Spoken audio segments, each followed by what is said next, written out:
We are now going to look at direction and bearing. When we look at direction, we need to think about the cardinal points. And there are 4 cardinal points: north, east, west, and south. Then we get the half cardinal points: northeast, southeast, southwest, northwest.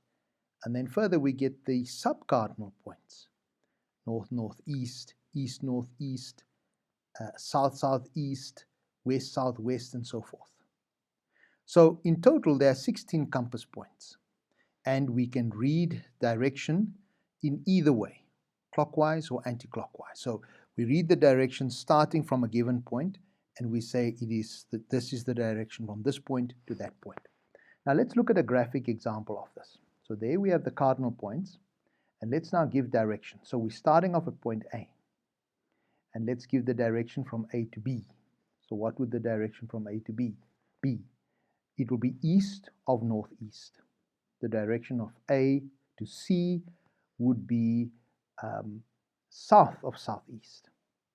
The direction of A to D would be closer to west, and so that's why we say that it is west of southwest. And then the direction of E, also closer to west, but in the northwest quadrant, so it is west of northwest. So that's the direction, and that's how we give direction. So we give it from this point to that point. And so you can see then that obviously what is the difference between east, northeast, and northeast? And what is the difference between south, southwest, and southwest? So you can see that it becomes tricky. Once we get to the points between those 16 points, it becomes challenging. But remember, when we're talking about these sub-cardinal points, we must not mix the letters up. We say west, northwest. We don't say northwest, west, because that doesn't make sense.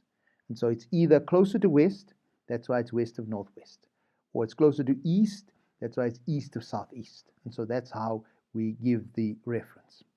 But now, there's a much more accurate way of giving direction, and that's when it comes to bearing. So bearing is also giving direction, but we do it differently. So let's look at the same example again and see how we would use bearing. So we want to work out what is the direction from A to B. And so what we're going to do is, instead of giving it in the 16 cardinal points, we're going to make use of degrees. And so how do we measure the degrees? We make use of a protractor. And so notice how we keep the protractor. So the north of the protractor is facing north, and we're using the outside numbers of the protractor, because remember the protractor's numbers running from clockwise on the outside and anti-clockwise on the inside. So we're using the outer side of the protractor, and then what we do is we measure from north to that line that joins A and B, and so the bearing from B from A would be 67 degrees. So there you see it. So in other words, we say the bearing of B from A, whereas with direction we said from A to B. And so the point that we say from, that's where we put our protractor. So in each of these examples, we're going to be measuring from A. So our protractor will always be placed on A. Now let's put in another point. We had another point when we gave direction. We had point C. So what would the bearing of point C be? So we draw the line joining A and C. We take our protractor. Notice how it's kept again. We measure clockwise from north, and so that is 165 degrees. How did we get that? We measured from north all the way to that line, and so that gives us 165 degrees. But now let's see what happens when we work with directions on the left-hand side of the north-south line. So let's put in point D. So now we've got point D, and now we're going to take the protractor. But now the way we're going to have to do is we're going to have to flip the protractor. So now do you notice where north is? North is at the bottom, it's facing south. And so then we read from south up to the line for D. And so when we read from south up to the line for D, that works out to be 64 degrees. But remember, when we measure bearing, we always measure it clockwise from north. And so can you see that if we're measuring anything on the left-hand side of the north-south line, we have to add 180 in, because that's the full degree that we're measuring, isn't it? And so that's why when we add the 180 to the 64, our bearing now is 244 degrees. Let's look at another example. Remember in our previous example, when we looked at direction, we had the direction of A to E. And now let's work out the bearing of E from A. And so we draw the line in. We again notice how we place the protractor. And now the same is true for E. We measure from south. We measure 100 degrees. But because it's on the left-hand side of the north-south line, and because we're measuring clockwise from north, we have to measure all the way across. So we have to add in 180. So that's 100 degrees as measured from south, plus the 180 that goes from north to south.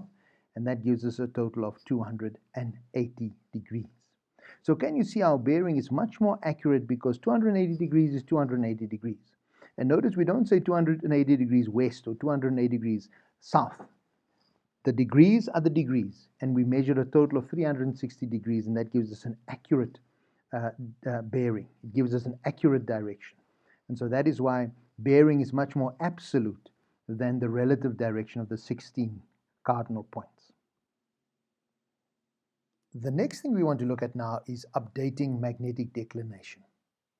Why do we need to update the magnetic declination, and what do we mean by magnetic declination? First of all, when we're working with bearing on the map, we are measuring from true north. And true north refers to the geographic North Pole. And all maps are drawn with north at the top of the map. But now, when we're working in the field, we're not going to be using a protractor. We're going to be using a compass. And a compass doesn't work with the geographic North Pole, but rather works with magnetic North Pole. So if we're working with a map and then working with a compass in the field, what we need to do is we need to match the map bearing with the compass bearing. And so in order to do that, what we need to do is we need to know what is the angular difference between true north and magnetic north. And that is the magnetic declination, the angular difference between true north and magnetic north. And because the magnetic North Pole moves, that means that the magnetic declination given on a map is outdated because it's accurate at the time of making the map. And so that is why we need to update the magnetic declination if we're going to work out the compass bearing. So let's represent this graphically. So here we have a line pointing to true north. For South Africa, magnetic north is always west of true north. And so that angular difference then between true north and magnetic north is the magnetic declination. Now, if that magnetic declination were to move towards the west, what would happen? That would mean that the magnetic declination is becoming greater. If the magnetic north were to move towards the east, what would that mean? That would mean that the magnetic declination is decreasing, is becoming less. And so that's why we then make an update of it based on whether it is moving west or whether it's moving east. So now let's look at an example on a map and see how we can update the magnetic declination. So here we have a magnetic declination given for 2015, 21 degrees 44 minutes west, changing 8 minutes west per year. So how do we update that? So we want to update it for 2020. So we're given the information for 2015. So what do? We take 2015 from 2020. That gives us 5-year difference. We know that the change is 8 minutes west. So that's going to be 8 times 5 years gives us 40 minutes. Because it's going west, the magnetic declination is increasing. So we add the 40 to the 44. So we get 21 degrees 84. But 84 is greater than 60. So we take 60 away from that and make it 22 degrees. And we then leave the remainder as the minutes. And so that's how we get 22 degrees 24 minutes. And so we took the 60 away. And that's how we ended up with 24. Now, let's put this together and work out the map bearing and then work out the compass bearing. So there we're going to work from the church and we're going to work out the bearing of spot at 1183 from the place of worship. So we draw a north-south line and we draw a line joining the 2 points. We take our protractor, we measure from south all the way and we get 64 degrees. So let's take a closer look at that to check what did we reading on our protractor. So there you see an enlarged view. So there it's 164. We add the 180 because we're working on the left-hand side, and that gives us a map bearing of 344. Now let's put in the magnetic declination. So remember, the map bearing was 344. Magnetic declination 22 degrees 24 minutes gives us a total of 366 degrees and 24 minutes. That's greater than 360, and we said that bearing only works for 360. So what we do is we subtract the 360 from that, and we get a compass bearing of 6 degrees and 24 minutes. Now, why did we do that? Well, if we look at it very carefully, the line 1183, the line that joins 1183 to the place of worship, actually lies inside the magnetic declination. That is why we get an answer greater than 360. Because can you see, there's the line joining it to 1183. There's the true north line. And this is where the magnetic north is. And so if we're measuring from magnetic north, we're only measuring a small degree.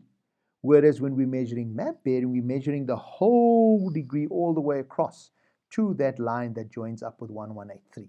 So then, can you see, when we're working with map bearing, we're measuring only from magnetic north, and that is why the answer eventually is 6 degrees and 24 minutes. So then in this presentation, you've looked at map bearing, direction, and updating the magnetic declination. And hopefully now you'll be able to master these skills and use them in interpreting the map.